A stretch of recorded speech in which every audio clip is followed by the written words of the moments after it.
Assalamualaikum warahmatullahi wabarakatuh. Perkenalkan, nama saya Risma Aulia dengan NPM 3062256168 dari Program Studi Pendidikan Guru Sekolah Dasar. Di sini saya akan menganalisis video Sayap Kecil Garuda dan Perjuangan Pendidikan.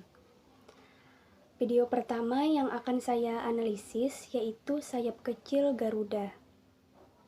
Sayap Kecil Garuda adalah video yang menceritakan Pulung, seorang remaja kelas 2 SMP yang begitu sulit sekali untuk bisa menghafal Pancasila dan lambangnya.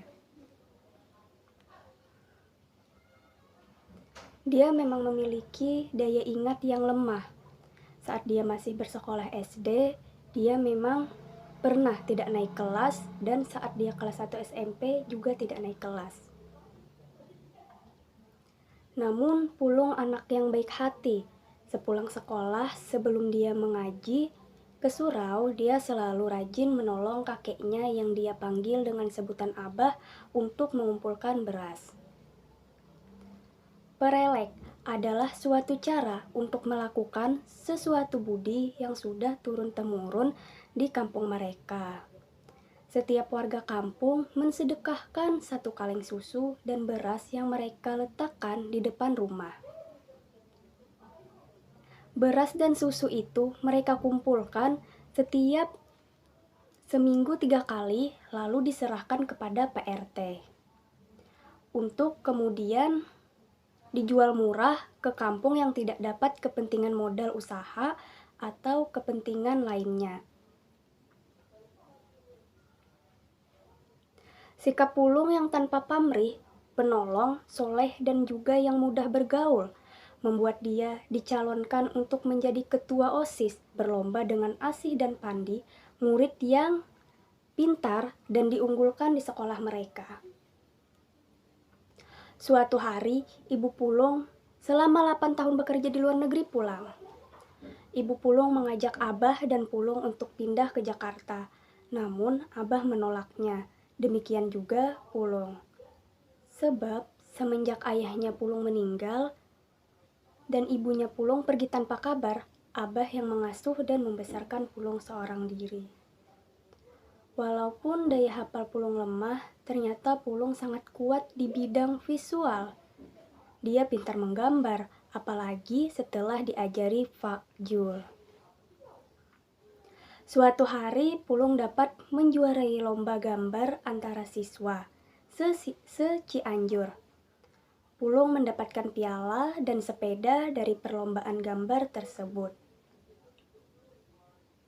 Yang mengharukan, piala tersebut diberikan Pulung kepada Maman, anaknya Pak Zul yang juga suka menggambar, tetapi matanya buta sebab penyakit panas yang pernah dideritanya. Sementara sepeda akan Pulung gunakan untuk mengumpulkan beras perelek, menggantikan sepeda Abah yang sudah reot. Kisah sederhana namun menyentuh hati tentang makna Pancasila yang bukan hanya sekedar hafalan belaka. Mungkin Pulung memang sulit untuk menghafalkan Pancasila, akan tetapi jiwa dan keseharian Pulung telah hidup dengan Pancasila itu sendiri. Pesan moral dari video Sayap Kecil Garuda yaitu Pancasila bukan hanya hafalan belaka, namun juga harus dilakukan dalam kehidupan sehari-hari dengan cara toleransi, persamaan, persaudaraan, kemanusiaan, berbaik sangka, tolong-menolong, serta cinta tanah air. Video kedua yang akan saya analisis yaitu video Perjuangan Pendidikan. Pesona eksotisme yang indah yang dimiliki Alor memikat banyak wisatawan yang ingin mengunjungi tempat tersebut. Ada yang mengatakan bahwa di tanah ini adalah tanah surga karena di dalamnya terdapat indahnya alam budaya dan tradisi masyarakat. Tetapi di balik indahnya eksotisme tersebut ternyata ada sebuah fakta bahwa sulitnya mendapat pendidikan di tanah ini. Hal ini dikarenakan rendahnya tingkat perekonomian dan jauhnya dari pusat kota.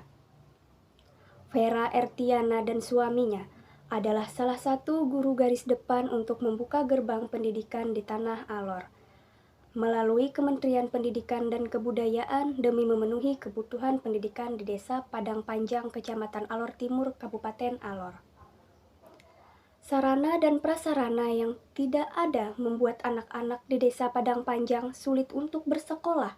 Bahkan kebutuhan listrik pun juga tidak ada. Dan apabila bersekolah juga tidak memakai seragam. Hal ini seperti dikisahkan pada film Dinias yang ditunjukkan kepada anak-anak untuk semangat bersekolah.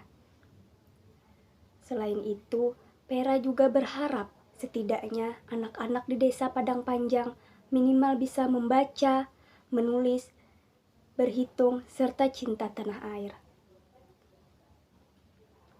Vera dan suami yang bertekad mengabdi seumur hidup mereka untuk mengajar di Desa Padang Panjang tersebut, meskipun itu belum pasti dari kebijakan Kementerian Daerah. Tak sekedar mampu yang ingin mendemokrasikan anak-anak tersebut, bahwa Vera yakin negeri ini tidak sedikit pun melupakan mereka. Oleh karenanya, kecintaan pada tanah air pun harus dipupuk sejak dini.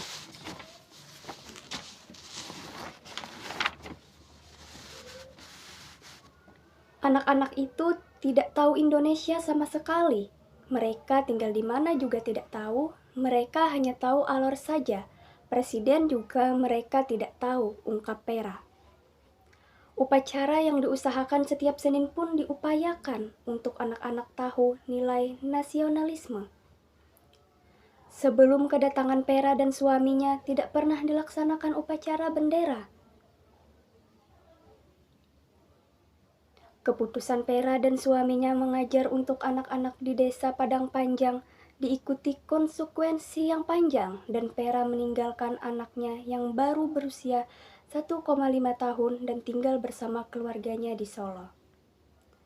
Walaupun anaknya membutuhkan seorang ibu, akan tetapi Desa Padang Panjang tersebut seorang guru.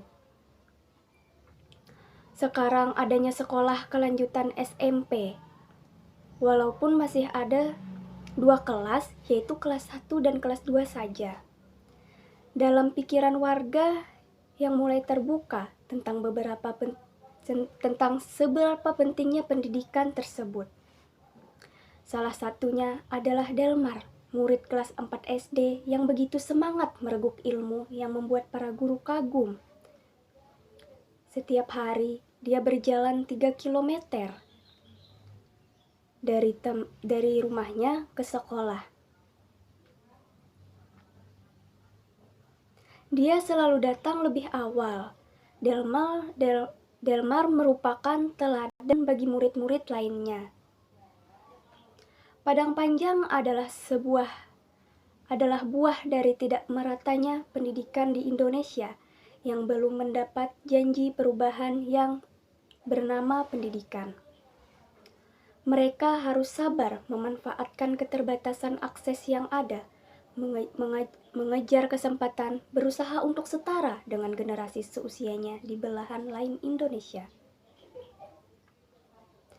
Semua anak di Indonesia memiliki kesempatan yang sama untuk meraih masa depan sesuai dengan kemampuan masing-masing.